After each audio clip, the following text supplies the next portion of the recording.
Good evening, నమస్తే, welcome to doctors time. నేను దీప్తి. ఆడవాళ్ళకి ప్రెగ్నెన్సీ తర్వాత డెలివరీ అని అంటేనే మరో జన్మెత్తడంతో సమానం అని అంటుంటారు. ప్రెగ్నెన్సీ అంతా సాఫీగా ఉంటే అన్ని హ్యాపీగా జరుగుతాయి. కానీ ప్రెగ్నెన్సీలో ఏదైనా కాంప్లికేషన్ వస్తే మాత్రం అమ్మో, ఇంకా దాని గురించి ప్రత్యేకంగా చెప్పక్కర్లేదు. సో ఇవాళ డాక్టర్స్ టైం కార్యక్రమంలో మనతో ఉన్నారు 49 నుంచి డాక్టర్ శుభవర్ష గారు, MS OBG, DNB OBG and fellowship in reproductive medicine చేసిన మేడం. చాలా విషయాలు ప్రెగ్నెన్సీకి సంబంధించి, ప్రెగ్నెన్సీ రాకపోతే ఏం చేయాలి దగ్గర నుంచి ప్రెగ్నెన్సీలో వస్తున్న కాంప్లికేషన్స్, ఇవన్నిటినీ కూడా డీటెయిల్డ్ గా డిస్క్రైబ్ చేయడంతో పాటు ఇవాళ మన షోలో డాక్టర్ గారు స్పెషల్ గా ట్యూబల్ ప్రాబ్లమ్స్ గురించి డిస్కస్ చేయబోతున్నారు. సో సుమవర్ష గారితో మాట్లాడి మరింత సమాచారం అడిగి తెలుసుకునే ప్రయత్నం చేద్దాం. హలో సుమవర్ష గారు, నమస్తే అండి. సో బేసికల్ గా ఈ ఫాలోపియన్ ట్యూబ్స్ అని అంటూ ఉంటారు కదా మేడం, ఫాలోపియన్ ట్యూబ్స్ అంటే ఏంటి? సో ఆడవాళ్ళకి ముఖ్యంగా రీప్రొడక్టివ్ ఆర్గన్స్ అనేవి చూసుకుంటే గర్భసంచి పక్కన అండాశయాలు ఉంటాయి అండ్ ఈ రెండింటి మధ్యలో కనెక్షన్స్ అనేవి ట్యూబ్స్ అన్నమాట. సో ఫాలోపియన్ ట్యూబ్స్ అనేవి గర్భసంచికి అండాశయానికి మధ్యలో ఉన్న కనెక్షన్స్ అండ్ ఇవి చాలా సన్నగా ఉంటాయి, చాలా థిన్ స్ట్రక్చర్స్ అండ్ ఇది మనకి చాలా ఇంపార్టెంట్ స్ట్రక్చర్స్. ఎందుకంటే ఆడవాళ్ళకి ప్రతి నెల ఎగ్ రిలీజ్ అయ్యి ట్యూబ్ లోకి వెళ్తుంది. స్పర్మ్స్ అనేవి ట్యూబ్ లోనే ఎగ్ ని కలిసి ఒక పిండం అనేది ఏర్పడుతుంది. తయారైన పిండం ట్యూబ్ నుంచి వచ్చి గర్భసంచిలో అతుక్కునే ప్రెగ్నెన్సీ వస్తుంది. ట్యూబ్ లోనే ఫర్టిలైజేషన్ అనే very very important process. So బేసికల్ గా ఈ ట్యూబ్స్ అనేవి ఎందుకు ఉపయోగపడతాయి?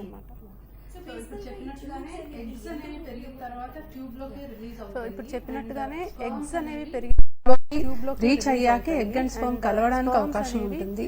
ఫర్టిలైజేషన్ అనే ప్రాసెస్ కి అన్ని అనుకూలంగా ఉంటేనే మనకు ట్యూబ్ లో ఫర్టిలైజేషన్ జరిగి పిండం అనేది తయారయ్యి గర్భసంచిలో వచ్చి అతుక్కుంటుంది. సో ప్రెగ్నెన్సీ రావడానికి ట్యూబ్స్ ఇంపార్టెంట్. ట్యూబ్స్ ఓపెన్ ఉండాలి అండ్ ట్యూబ్స్ కి కదలిక అనేది ఉండాలి. సో ట్యూబ్స్ బేసికల్ గా బ్లాక్ అవుతాయి అని అంటూ ఉంటారు కదా, అంటే ఏంటి మేడం? సో ట్యూబ్స్ అనేవి చాలా కారణాల వల్ల బ్లాక్ అవుతూ ఉంటాయి. సో బ్లాక్ అవ్వడం వల్ల మనకి ఎగ్ అండ్ స్పర్మ్ అసలు రీచ్ అవ్వడానికి, అంటే ఎగ్ అండ్ స్పర్మ్ కనెక్ట్ అవ్వడానికి అవకాశం లేకుండా ఉంటుంది. సో ట్యూబ్స్ బ్లాక్ అయినప్పుడు ఎగ్ రిలీజ్ అయ్యి ట్యూబ్ లోకి వెళ్ళిన స్పర్మ్స్ అనేవి రీచ్ అవ్వలేవు. ఎందుకంటే మధ్యలో ఒక అడ్డుగోడలాగా మనకి బ్లాక్ అనేది ఉంటుందన్నమాట. సో ట్యూబ్స్ కంప్లీట్ గా ఓపెన్ ఉంటే తప్ప ఎగ్ స్పర్మ్ కలిసి మనకు ప్రెగ్నెన్సీ వచ్చే అవకాశం అనేది ఉండదు. సో చాలా రీజన్స్ వల్ల ట్యూబ్స్ బ్లాక్ అవుతూ ఉంటాయి అండ్ బ్లాక్ అయినప్పుడు దానికి సంతానలేమి సమస్యకి అదొక కారణం అవుతుంది. సో ఇప్పుడు ట్యూబ్స్ బ్లాక్ అయితే ఏం చేయాలండి? సో ట్యూబ్స్ బ్లాక్ అయినాయి అని మనకు తెలిసినప్పుడు అది ఒకవైపే బ్లాక్ అయిందా, రెండు వైపులా బ్లాక్ అయినాయా అనేది చూసుకోవాలి. సో యూజువలీ మనకి చాలా మటుకు రెండు వైపులు బ్లాక్ అవ్వడమే కామన్ గా చూస్తూ ఉంటాం. సింగిల్ ట్యూబ్ బ్లాక్ అనేది బైలాటరల్ బ్లాక్ కన్నా కొంచెం తక్కువ కామనే. ఎందుకంటే ట్యూబల్ బ్లాక్ కి మోస్ట్ కామన్ రీజన్ ఇన్ఫెక్షన్ అన్నమాట. యూజువల్లీ ఇన్ఫెక్షన్ వస్తే రెండు వైపులా ట్యూబ్స్ కూడా ఎఫెక్ట్ అవడానికి ఎక్కువ అవకాశం ఉంటుంది. సో సింగిల్ ట్యూబ్ బ్లాక్ ఉన్నా మనకి పెద్దగా ప్రాబ్లం కాదు. ఎందుకంటే ఎటువైపు అయితే ట్యూబ్ ఓపెన్ ఉందో అటువైపు అండాశయం నుంచి ఎగ్ రిలీజ్ అయిన ప్రతిసారి వాళ్ళకి ప్రెగ్నెన్సీ వచ్చే అవకాశం నార్మల్ గా కూడా ఉంటుంది. సో వీళ్ళు సహజంగా కూడా ట్రై చేయొచ్చు, కణాలు ఎక్కించే పద్ధతి ద్వారా కూడా ట్రై చేయొచ్చు. కానీ రెండు ట్యూబ్స్ బ్లాక్ ఉంటే మాత్రం వాళ్ళకి న్యాచురల్ గా ప్రెగ్నెన్సీ రావడానికి అసలు ఏమాత్రం అవకాశం ఉండదు. అప్పుడు వాళ్ళు హైయర్ ట్రీట్మెంట్ అంటే టెస్ట్ ట్యూబ్ బేబీ పద్ధతి ద్వారానే ట్రై చేయాల్సి ఉంటుంది. సో అసలు బేసికల్ గా ఈ ట్యూబ్స్ లో బ్లాక్ ఉంది అనేది ఎలా ఐడెంటిఫై చేస్తారు? సో మనము ఒక కపుల్ సంతానలేమి సమస్యతో వచ్చినప్పుడు డెఫినెట్ గా ట్యూబల్ పేటెన్సీ అనేది మనం టెస్ట్ చేస్తాము. సో వాళ్ళకి ఎటువంటి సిమ్టమ్స్ ఉన్నా లేకపోయినా ట్యూబ్స్ అనేవి ఓపెన్ ఉన్నాయా లేదా అనేది కంపల్సరీగా టెస్ట్ చేస్తాము as a part of infertility workup అన్నమాట. సో చాలా సార్లు ట్యూబ్స్ ఇన్ఫెక్షన్ వల్ల బ్లాక్ అవుతూ ఉంటాయి అండ్ ఈ ఇన్ఫెక్షన్స్ ఎప్పుడు ఏసిమ్టమాటిక్ గా ఉంటాయి, అంటే వాళ్ళకి చాలా తక్కువ సిమ్టమ్స్ ఉంటాయి. సో వాళ్ళకి ఏ సిమ్టమ్స్ లేవు కదా, మనం ట్యూబ్ టెస్ట్ చేయాల్సిన అవసరం లేదు కదా అనేది ఉండదు. ఇది compulsory first line of investigation ప్రతి సంతానలేమి సమస్యతో వచ్చే కపుల్ కి మనము వైఫ్ కి చేయాల్సిన టెస్ట్ అన్నమాట. సో ట్యూబల్ పేటెన్సీ టెస్ట్ అనేవి అవైలబుల్ ఉంటాయి. సో హెచ్ఎస్జి అనేది ఒక ఎక్స్రే ద్వారా తెలుసుకోవచ్చు, లేకపోతే ఎస్ఐఎస్ అనేది స్కాన్ ద్వారా తెలుసుకోవచ్చు, లేదా ది కన్ఫర్మేటరీ అనుకుంటే లాప్రోస్కోపీ ద్వారా మనం ట్యూబ్స్ ఓపెన్ ఉన్నాయా లేదా తెలుసుకోవడానికి అవకాశం ఉంది. సో ఇప్పుడు మీరు చెప్పిన ఈ టెస్టులు చేయించుకోవాలి అని అంటే బాగా పెయిన్ఫుల్ గా ఉంటుంది. సో టెస్ట్ గురించి చాలా భయపడుతూ ఉంటారు, చాలా పెయిన్ ఉంటుంది, పెయిన్ అసలు మనం టాలరేట్ చేయలేము అనేసి. బట్ యూజువలీ అది కరెక్ట్గా మనము చేస్తే, అంటే ఫస్ట్ ప్రీ మెడికేషన్స్ ఇస్తామండి. సో పెయిన్ తెలియకుండా ఉండడానికి ముందుగానే పెయిన్ కిల్లర్ ఇస్తాము. ఇచ్చిన తర్వాత ఒక 15-20 మినిట్స్ గ్యాప్ ఇచ్చి మనము పర్ఫామ్ చేస్తే యూజువలీ బ్లాక్ లేనప్పుడు మనకి పెయిన్ అనేది ఉండదు. బట్ 2 ట్యూబ్స్ బ్లాక్ ఉన్నప్పుడు మనం ఏదైతే డై గర్భసంచిలోకి పాస్ చేస్తామో అది గర్భసంచిలో ఉండిపోవటం వల్ల కడుపు నొప్పి వచ్చే అవకాశం ఉంది. సో యూజువలీ ఓపెన్ ట్యూబ్స్ ఉన్నప్పుడు పెయిన్ అనేది ఎక్కువ ఉండదు, బ్లాక్ ట్యూబ్స్ ఉన్నప్పుడు కొంచెం పెయిన్ తెలిసే అవకాశం ఉంటుంది. బట్ ఇది చాలా టెంపరీ పెయిన్ అండ్ చాలా మినిమల్ డిస్కంఫర్ట్ తోనే మనం ఈ టెస్ట్ అనేది చేయొచ్చు. రైట్ మేడం, రమ్య అని హైదరాబాద్ నుంచి కాలర్ లైన్ లో ఉన్నారు, మాట్లాడదాం ఒకసారి. రమ్య గారు చెప్పండి.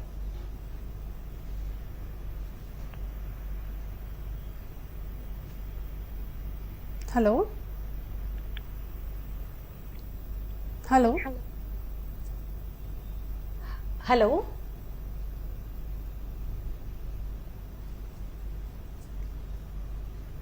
హలో రైట్, మళ్ళీ కనెక్ట్ అయ్యేలోపు ఒకవేళ ఇప్పుడు బ్లాక్ ఉందని తెలుసుకున్నాం అనుకోండి, ఆ బ్లాక్ ఉన్న పేషెంట్లో న్యాచురల్గా ప్రెగ్నెన్సీ రావడానికి ఎంతవరకు ఛాన్సెస్ ఉన్నాయి? యా, సో బ్లాక్ అనేది సింగిల్ సైడ్ ఉంటే న్యాచురల్ ప్రెగ్నెన్సీ రావడానికి ఛాన్సెస్ బాగానే ఉంటాయి. ఆఫ్ కోర్స్ ఛాన్సెస్ తగ్గుతాయి, ఎందుకంటే 2 వైపులా ట్యూబ్స్ ఓపెన్ ఉన్నప్పుడు మనకి ఎటువైపు అండాశయం నుంచి ఎగ్ రిలీజ్ అయినా కూడా మనకు ప్రెగ్నెన్సీ వచ్చే ఛాన్సెస్ ఉంటాయి. బట్ సింగిల్ ట్యూబే ఓపెన్ ఉన్నప్పుడు మనకి ఎటువైపు అయితే ట్యూబ్ ఓపెన్ ఉందో అటువైపు అండాశయం నుంచి ఎగ్ రిలీజ్ అయితేనే ఆ మంత్ మనకి అవకాశం ఉంటుంది. సో ఆల్మోస్ట్ ఛాన్సెస్ అనేది 50% తగ్గే అవకాశం ఉంది. బట్ స్టిల్ న్యాచురల్ ప్రెగ్నెన్సీ వచ్చే అవకాశం ఉంటుంది. బట్ 2 ట్యూబ్స్ బ్లాక్ అయిన వాళ్ళకి న్యాచురల్ గా ప్రెగ్నెన్సీ వచ్చే అవకాశమే ఉండదు. వీళ్ళు డెఫినెట్లీ టెస్ట్ ట్యూబ్ బేబీ ద్వారానే ప్రెగ్నెన్సీకి ట్రై చేయాల్సి ఉంటుంది. సో ఇందాక రమ్య కాల్ డిస్కనెక్ట్ అయింది కదా, మళ్ళీ కనెక్ట్ అయింది. రమ్య గారు మాట్లాడండి, మీ ప్రాబ్లం ఏంటో డైరెక్ట్ గా చెప్పండి.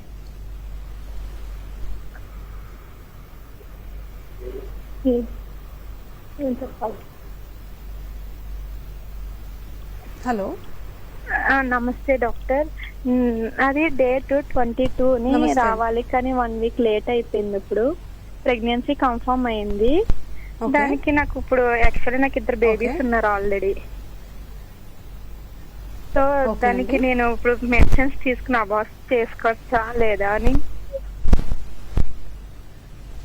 Okay, yeah, so unwanted pregnancy అన్నప్పుడు మీరు అది ఉంచుకోవాలా వద్దా అనేది ఇట్స్ యువర్ పర్సనల్ చాయిస్ అండి. బట్ గైనకాలజిస్ట్ ని ఒకసారి సంప్రదించండి, ఒకసారి స్కాన్ చేసుకోండి, ఎందుకంటే అది గర్భసంచిలోనే ఉందా, ఒక్కొక్కసారి ట్యూబ్ లో కూడా ప్రెగ్నెన్సీ ఉంటాయి. లొకేషన్ అనేది కన్ఫర్మ్ చేసుకొని మీరు కావాలంటే టర్మినేట్ చేయడానికి మెడిసిన్స్ వాడుకోవచ్చు. బట్ యూజువలీ మీకు ఆల్రెడీ 2 పిల్లలు ఉన్నారు, మీకు ప్రెగ్నెన్సీ మళ్ళీ వద్దు అనుకున్నప్పుడు మీరు కరెక్ట్ కాంట్రసెప్టివ్ మెథడ్ అనేది ఫాలో అవ్వడం ఇంపార్టెంట్. బికాజ్ అన్నెసెసరీగా అబార్షన్స్ చేయించుకోవడం కన్నా కూడా కాంట్రసెప్షన్ వాడి ప్రెగ్నెన్సీ రాకుండా ఉండేలా చూసుకోవడమే బెటర్. బికాజ్ అబార్షన్ చేయించడం అనేది ప్రతిసారి it's not a right idea అనమాట. సో మీకు ప్లానింగ్ అనేది ఉండడం ఇంపార్టెంట్ అండ్ ప్రాపర్గా కాంట్రసెప్షన్ వాడటం బెటర్ ఐడియా. రైట్ అండి, ఇప్పుడు బేసికల్ గా మనం ఆ ట్యూబ్స్ న్యాచురల్ ప్రెగ్నెన్సీ వచ్చే ఛాన్సెస్ ఉన్నాయి, ఆ ట్యూబ్స్ బ్లాక్ అయితే దీని గురించి మాట్లాడుతున్నాం. కాబట్టి ఒకవేళ ఆ ట్యూబ్స్ కి కనుక ఇన్ఫెక్షన్ వస్తే ట్యూబ్స్ లోకి నీరు చేరే అవకాశాలు ఉన్నాయా? తద్వారా ఏమైనా కాంప్లికేషన్స్ వచ్చే ఛాన్సెస్ ఉన్నాయా? Yeah, definitely. నార్మల్ గా ట్యూబ్స్ కి ఇన్ఫెక్షన్ తగ్గే టైంలో ఆ నీరు అనేది చేరే అవకాశం ఉంది. దీన్ని మనం హైడ్రోసాల్పింగ్స్ అని అంటూ ఉంటాము. సో హైడ్రోసాల్పింగ్స్ ఉన్నప్పుడు ఆ నీరు అలా కలెక్ట్ అయి ఉండిపోతూ ఉంటుంది. అది ఆ ఫ్లూయిడ్ అనేది స్టెరైల్ ఫ్లూయిడే ఉంటుంది, అదే ఇన్ఫెక్టెడ్ ఫ్లూయిడ్ అయితే కాదు. బికాజ్ యూజువలీ యాంటీబయాటిక్స్ అవి ఇస్తూ ఉంటాము. బట్ దానివల్ల ట్యూబ్ అనేది డ్యామేజ్ అయిపోతుంది. సో ట్యూబ్ లోపల చిన్న చిన్న హెయిర్ లైక్ స్ట్రక్చర్స్ ఉంటాయండి, సీలియా అని అంటాము. సో ఆ సీలియానే మనకి ఎగ్ని లోపలికి ప్రొపెల్ చేస్తుంది అండ్ ఎంబ్రియోని ఇటువైపు తోస్తూ ఉంటుంది అనమాట. సో ఆ సీలియా డ్యామేజ్ అయిపోతాయి ఆ నీరు చేరినప్పుడు. సో నీరు ఉన్న ట్యూబ్స్ మనకు స్కాన్ లో కూడా కనిపిస్తాయి. నార్మల్ గా అల్ట్రాసౌండ్ చేస్తే ట్యూబ్స్ అనే స్ట్రక్చర్స్ మనకు కనిపించవు. బట్ వాపు ఉన్నప్పుడు ఇలా నీరు చేరినప్పుడు మనకి స్కాన్ లో కూడా కనిపిస్తాయి. సో ఇలా ట్యూబ్ లో నీరు చేరినప్పుడు ఆ tubes as good as not present అనమాట. అది మనకు పనికిరాదు ఆ ట్యూబ్ అనమాట. సో నీరు చేరినప్పుడు డెఫినెట్లీ ఆ ట్యూబ్ బ్లాక్ అయిపోతుంది, మనకు ప్రెగ్నెన్సీ రావడానికి అవకాశం ఉండదు. అండ్ నీరు చేరినప్పుడు ఇంకొక ప్రాబ్లం ఏంటంటే, మనం టెస్ట్ ట్యూబ్ బేబీ ద్వారా ట్రై చేసినప్పుడు కూడా ఆ నీరు అనేది ట్యూబ్ లో నుంచి గర్భసంచిలోకి వచ్చి మనకు ఎంబ్రియో ట్రాన్స్ఫర్ కి కూడా అది అడ్డంగా ఉంటుందన్నమాట. సో మనం పిండం అనేది తయారు చేసి పెట్టేటప్పుడు నీరు లేనప్పుడే మనం పెట్టాలి. ఫ్లూయిడ్ అనేది కలెక్ట్ అవుతూ ఉంటే మనం పెట్టిన ఎంబ్రియో మిస్ప్లేస్ అవ్వడానికి అవకాశం ఉంటుంది. సో ఫ్లూయిడ్ ఉన్నప్పుడు మనం అది యూజువల్లీ ట్యూబ్స్ ని డిస్కనెక్ట్ చేసి ఐవీఎఫ్ కి ప్రొసీడ్ అవుతాం. వెళ్ళండి, మనతో మాట్లాడడానికి మనోజ్ హైదరాబాద్ నుంచి లైన్ లో ఉన్నారు. చెప్పండి మనోజ్ గారు.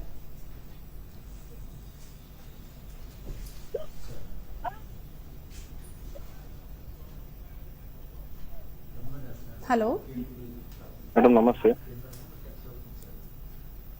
నమస్తే అండి, చెప్పండి. హలో మేడం నమస్తే.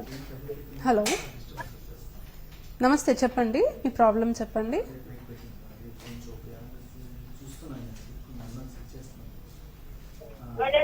మేడం నమస్తే. నమస్తే, చెప్పండి సార్. మాకు ఐవీఎఫ్ ట్రీట్మెంట్ జరిగిందండి హైదరాబాద్ సికింద్రాబాద్ బ్రాంచ్ లో. ఓకే అండి. అయితే ఎగ్ పికప్ అప్పుడు ఓన్లీ 2 eggs వచ్చినాయని చెప్పేసి అన్నారు. Oocyte treatment. ఓకే, దాని తర్వాత ఎట్లా అని. ఓకే అండి. యా, సో 2 oocytes వచ్చినా కూడా ఎంబ్రియోస్ ఫామ్ అయినాయండి. దాని గురించి ఏమైనా అప్డేట్ వచ్చిందా?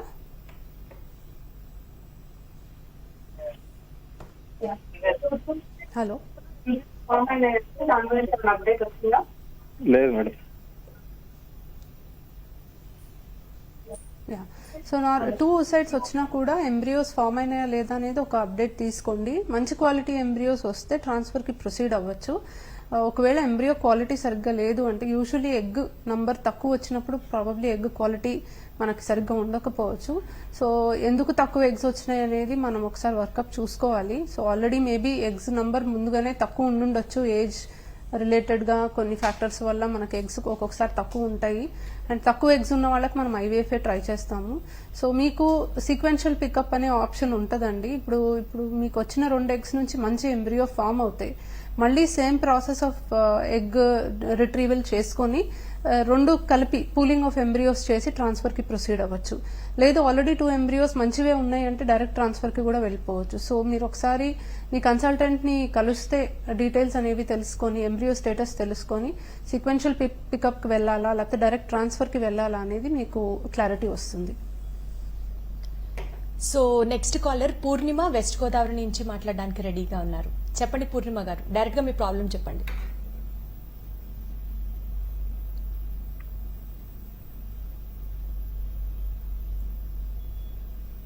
హలో హలో నమస్తే మేడం. నమస్తే మేడం. నమస్తే, నేను చెప్పండి. పూర్ణిమ అండి. నాకు 2 పాపలు మేడం. చిన్న పాప పుట్టి 3 years అయింది మేడం. ఇప్పుడు మొన్న కంటిన్యూస్ పీరియడ్స్ లో డిఫరెన్స్ వస్తుందని చెప్పి టెస్ట్ చేయించుకుంటే స్కాన్ చేయించుకుంటే నాకు left side fallopian tube already నాకు ట్యూబెక్టమీ అయిపోయింది మేడం. బట్ ఆ లెఫ్ట్ సైడ్ దానికి నాకు వాటర్ పట్టింది అనేసి స్వెల్ అయింది అనేసి అన్నారు మేడం. దానికి లాప్రోస్కోపిక్ చేయించుకోవాలి అనేసి అన్నారు మేడం. బట్ కొంతమంది గైనకాలజిస్ట్ మేడమ్స్ అక్కర్లేదు అంటున్నారు మేడం. నేను ఏం డిసైడ్ అవ్వాలన్నది ప్రాబ్లం ఎంతవరకు సీరియస్ అన్నది తెలియట్లేదు మేడం. మీకు ఏమైనా సిమ్టమ్స్ ఉన్నాయండి? పెయిన్ అట్లా ఏమైనా సిమ్టమ్స్ ఉన్నాయా? కడుపు నొప్పి రావడం ఆపరేషన్ కంపల్సరీ అన్నది అవసరం అంటారా, లేకపోతే ఇది ఎంతవరకు ప్రాబ్లం ఏంటి అన్నది?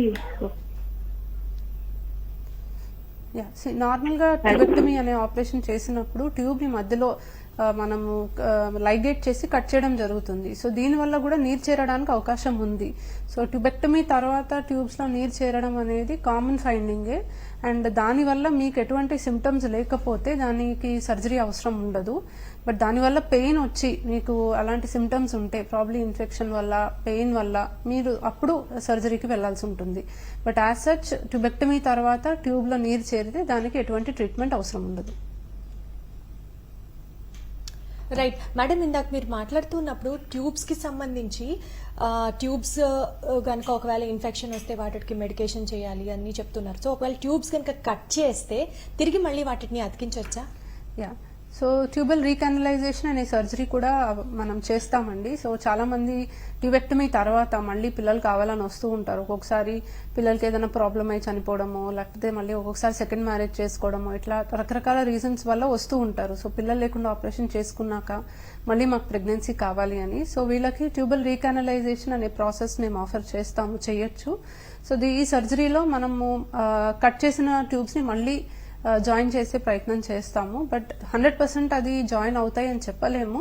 కొంతమందికి జాయిన్ అవుతుంది, కొంతమందికి అవ్వకపోవచ్చు. సో అది ప్రీవియస్ సర్జరీ ఎలా జరిగింది, ఆ హీలింగ్ ఎలా జరిగింది, ఎంతవరకు ట్యూబ్ మిగిలింది అని చాలా ఫ్యాక్టర్స్ పైన డిపెండ్ అయి ఉంటుంది. బట్ ఎస్, రీకనలైజేషన్ ప్రాసెస్ అనేది మాత్రం అవైలబుల్ అయితే ఉంది. సో బేసికల్ గా ఈ ట్యూబ్స్ అనేది మీరు అతికించిన తర్వాత మళ్ళీ ప్రెగ్నెన్సీ రావడం కోసం మీరు చేసే చికిత్సా విధానం ఎలా ఉంటుంది? నార్మల్ గా ట్యూబ్స్ జాయిన్ చేసే ప్రాసెస్ చేసిన తర్వాత సహజంగానే వాళ్ళకి ప్రెగ్నెన్సీ వచ్చే అవకాశం ఉంటుంది. సో యూజువలీ రీకనలైజేషన్ చేసిన తర్వాత ఒక 6 months to 1 year వరకు వాళ్ళు న్యాచురల్ గానే ప్రెగ్నెన్సీ కోసం ట్రై చేయొచ్చు. సో యూజువలీ ఈ కపుల్స్ ఆల్రెడీ న్యాచురలీ కన్సీవ్ అయ్యి న్యాచురల్ గానే ప్రెగ్నెన్సీస్ వచ్చి డెలివరీ అయిన తర్వాత ట్యూబెక్టమీ చేపించుకుంటుంటారు. వీళ్ళకి యాసెట్ సంతానాలేమి సమస్యకి ఎటువంటి ప్రాబ్లమ్స్ అనేవి ఉండవు కాబట్టి ట్రీట్మెంట్ అనేది ప్రతి ఒక్కరికి మేము ఆఫర్ చేయము. కణాల పరీక్ష రిపోర్ట్ కానీ స్కాన్ కానీ అన్ని నార్మల్ గా ఉంటే జస్ట్ రీకానలైజేషన్ చేసి న్యాచురల్ గానే ఒక 6 months to 1 year పాటు ట్రై చేయమంటాము. అప్పటికి వాళ్ళకి ప్రెగ్నెన్సీ రాకపోతే ఒకసారి ట్యూబ్స్ అనేవి నిజంగా జాయిన్ అయినాయా లేదా అనేది రీటెస్ట్ చేసుకుంటాము. ట్యూబ్స్ కనుక ఓపెన్ ఉంటే ఇంకొంచెం టైం ఇవ్వచ్చు, లేదంటే ట్రీట్మెంట్ కి ప్రొసీడ్ అవ్వచ్చు. బట్ రీకనలైజేషన్ చేసిన తర్వాత మోరలెస్ వీళ్ళకి ట్యూబ్స్ జాయిన్ అవుతే వాళ్ళు న్యాచురల్ గానే కన్సీవ్ అవుతారు.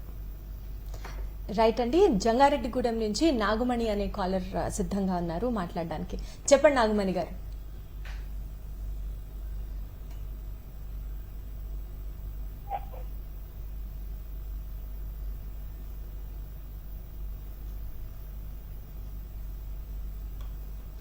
హలో,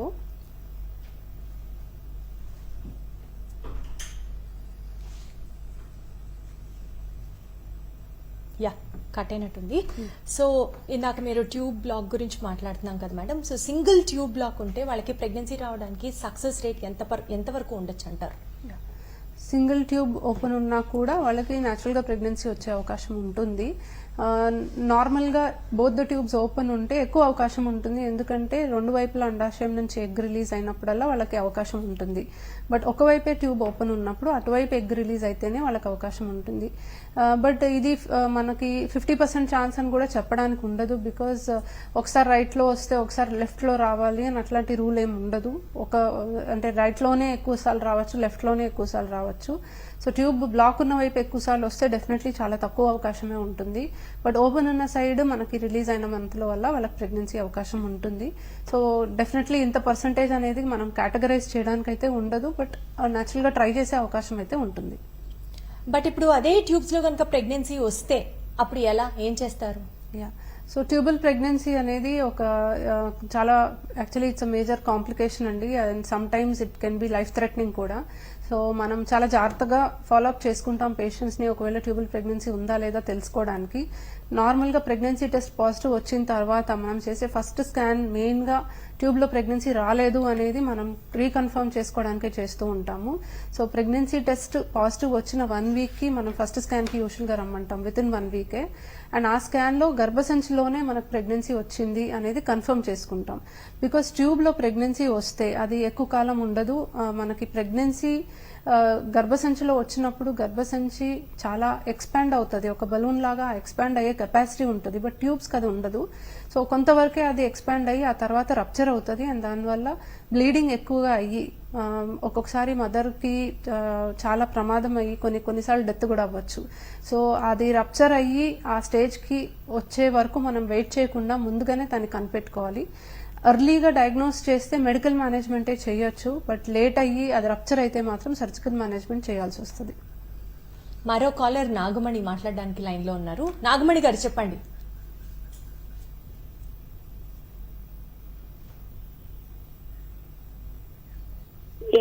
హలో, నాకు 22 సంవత్సరాలండి, పెళ్ళయి 7 సంవత్సరాలు అవుతుందండి. పీసీఓడి ప్రాబ్లం ఉందని చెప్పారు.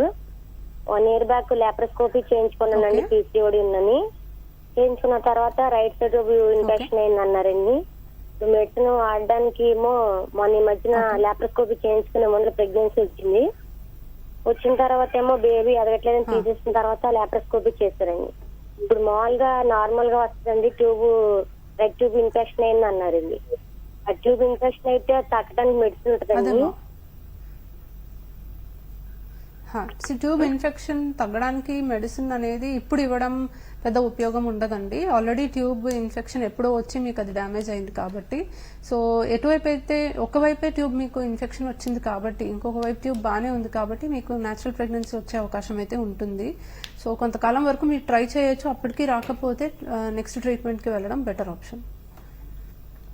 సో ఇందాక మీరు అన్నట్టుగా ట్యూబ్స్ లో ప్రెగ్నెన్సీని డిటెక్ట్ చేసిన తర్వాత ఆ ట్యూబల్ ప్రెగ్నెన్సీని మనం తొలగించాలి అని అంటే మార్గాలు ఏంటండి? సో ఎర్లీగా మనము ఫైండ్ అవుట్ చేస్తే మనము మెడికల్ మెథడ్లో కూడా మనం దాన్ని సాల్వ్ చేసుకోవచ్చు అండి. సో మెథోట్రెక్సేట్ ఇంజెక్షన్స్ అనేవి ఉంటాయి, ఆ ఇంజెక్షన్స్ అనేవి ఇస్తాము. అండ్ బీటా హెచ్సిజీ లెవెల్స్ అనేవి ఫాలోఅప్ చేసుకుని అది తగ్గుతుందా లేదా అనేది చూసుకొని క్లోజ్ ఫాలోఅప్ మానిటరింగ్ చేసుకుంటే మెడికల్ మెథడ్లో కూడా మనం దాన్ని టర్మినేట్ చేసుకోవచ్చు. అది అబ్జర్వ్ అయిపోతుంది. Second thing is already rupture అయినా లేకపోతే కొంచెం లేట్గా మనం చూసుకుంటే డెఫినెట్లీ సర్జికల్ మేనేజ్మెంటే చేయాల్సి వస్తుంది. లాప్రోస్కోపీ ద్వారా ఆ tube damaged tube or ectopic వచ్చిన ట్యూబ్ని మనం తీసేయాల్సి ఉంటుంది చాలాసార్లు. చాలా ఎర్లీ ఎక్టోపిక్ మనము అది రప్చర్ కూడా అవ్వలేదు అంటే మిల్కింగ్ అనే ప్రాసెస్ కూడా చేసి ట్యూబ్ని కాపాడే అవకాశం ఉంటుంది. So early detection is the best method అండి. ఎర్లీగా డిటెక్ట్ చేస్తే మనం సర్జరీ అవాయిడ్ చేసి ప్రాణాపాయ స్థితిలోకి పేషెంట్ని తీసుకెళ్లకుండా మనం మేనేజ్ చేయొచ్చు.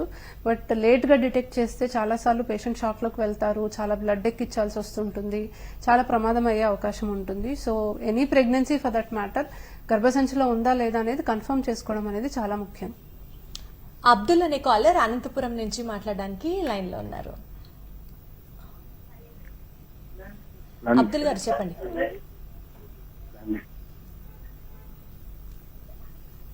హలో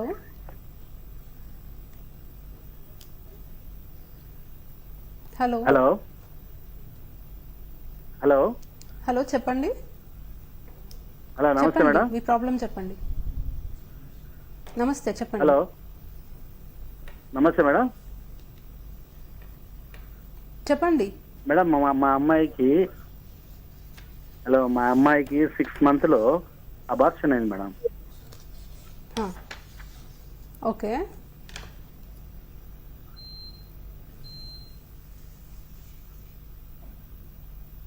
చెప్పండి. ఇది ఫస్ట్ ప్రెగ్నెన్సీ ప్రాబ్లం అని చెప్పినారు మేడం. లంగ్స్ ప్రాబ్లమా బేబీకా? హలో చెప్పండి. యా, మధ్యలో లైన్ డిస్కనెక్ట్ అవుతుంది.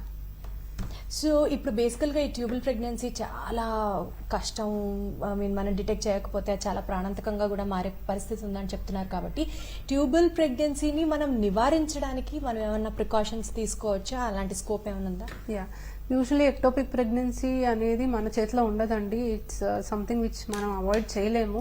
Early detection and management is the only option. మనకి ఎర్లీగా కనిపెట్టాలి, దాన్ని మేనేజ్ చేసుకోవడమే మనకు option. Because egg and sperm natural ప్రెగ్నెన్సీలో ఎగ్ అండ్ స్పర్మ్ కలిసిన తర్వాత ఫర్టిలైజేషన్ తర్వాత ఆ ఎంబ్రియో అనేది గర్భసంచిలోకి రాకుండా అక్కడే ఉండిపోవచ్చు, లేకపోతే పక్క ట్యూబ్లోకి వెళ్ళడం అనేది మన కంట్రోల్లో ఉండదు.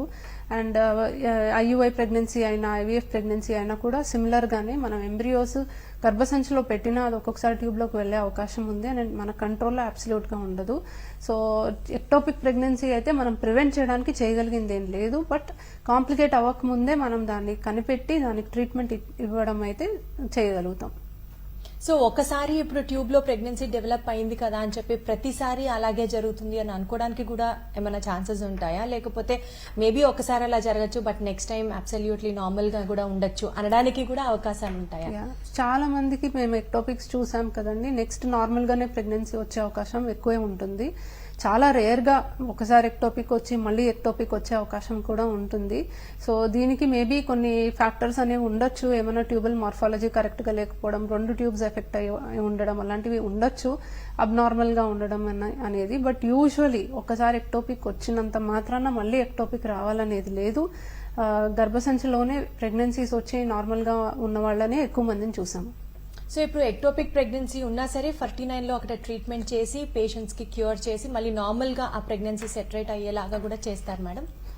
ఒకసారి అది ప్రెగ్నెన్సీ ట్యూబ్లో వస్తే దాన్ని మనం మార్చడానికి ఉండదండి. వీ కెనాట్ అంటే ఆ ప్రెగ్నెన్సీని మళ్ళీ గర్భసంచిలోకి మనము పంపించడానికైతే స్కోప్ ఉండదు. ఆ ప్రెగ్నెన్సీ అయితే మనము పోగొట్టుకోవాల్సిందే. బట్ మదర్కి ఏమీ కాంప్లికేషన్ లేకుండా ఆ ప్రెగ్నెన్సీని మనము తొలగించుకొని మళ్ళీ అటెంప్ట్ ఇవ్వాల్సిందే. బట్ ఆ ఎక్టోపిక్ ప్రెగ్నెన్సీని మనం అయితే సాల్వేజ్ చేయడానికి అసలు ఎటువంటి స్కోప్ అయితే ఉండదు.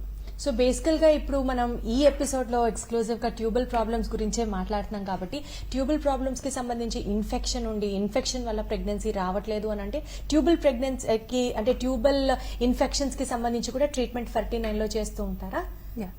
ట్యూబల్ ఇన్ఫెక్షన్స్ అనేవి మనకి సోర్స్ ఆఫ్ ఇన్ఫెక్షన్ కామన్ గా సెక్షువల్లీ ట్రాన్స్మిటెడ్ ఇన్ఫెక్షన్స్ అండి. సో హస్బెండ్ వైఫ్ కలిసినప్పుడు ఒకరి నుంచి ఒకరికి ట్రాన్స్మిట్ అయ్యే ఇన్ఫెక్షన్ ఇస్ ద సోర్స్ అన్నమాట. సో చాలాసార్లు కామన్ గా పేషెంట్స్ తెల్లబట్టతో మన దగ్గరికి ప్రెజెంట్ అవుతూ ఉంటారు జనరల్ గైనకాలజీ ఓపీడీలో కూడా చూసుకుంటే. సో మనం ట్రీట్మెంట్స్ ఇస్తూ ఉంటాము, బట్ రికరెంట్ గా వస్తూ ఉంటారు. అండ్ ఒక పాయింట్ ఆఫ్ టైం వచ్చేసిన తర్వాత మేము వదిలేస్తూ ఉంటాం. బట్ ఆ ఇన్ఫెక్షన్ ని మనం ట్రీట్ చేయడం అనేది చాలా చాలా important. So usually white discharge symptoms కడుపు నొప్పితో వచ్చిన వాళ్ళకి కరెక్ట్ గా యాంటీబయాటిక్ కరెక్ట్ ట్రీట్మెంట్ పెట్టి అసలు ఏం ఇన్ఫెక్షన్ తెలుసుకొని పెట్టడం అనేది చాలా ఇంపార్టెంట్. ఎందుకంటే ఎప్పుడో వచ్చిన ఇన్ఫెక్షన్ వల్ల ట్యూబ్ అనేది డ్యామేజ్ అయ్యి తర్వాత సంతానలేమి సమస్య వస్తుంది. సో ఎప్పుడో డ్యామేజ్ అయిన ట్యూబ్ ని ఇప్పుడు మనం ట్రీట్ చేయడానికి ఉండదు. కాబట్టి అది వచ్చినప్పుడే ఆ ఇన్ఫెక్షన్ ఉన్నప్పుడు మనం దాన్ని కనిపెట్టుకొని దాన్ని అప్పుడు ట్రీట్ చేయాల్సి ఉంటుంది. రెండోది కొన్ని ప్రొసీజర్స్ చేస్తూ ఉంటారు. సో డిఎన్సీ ప్రొసీజర్స్ అని ఇలాంటి ప్రొసీజర్స్ చేసినప్పుడు ఖచ్చితంగా యాంటీబయాటిక్ కవర్ అనేది ఇవ్వాలి. సో గర్భసంచిలోకి మనం ఎంటర్ అయ్యే ఏ ప్రొసీజర్ అయినా కూడా మనం యాంటీబయాటిక్ కవర్ ఇచ్చి ట్యూబ్స్ లోకి ఇన్ఫెక్షన్ వెళ్లకుండా మనం చూసుకోవాలి. Right madam, thank you so much చాలా ఇన్ఫర్మేషన్ ఇచ్చినందుకు. ఇది వాళ్ళ డాక్టర్స్ టైం చూస్తూనే ఉండండి సాక్షి టీవీ.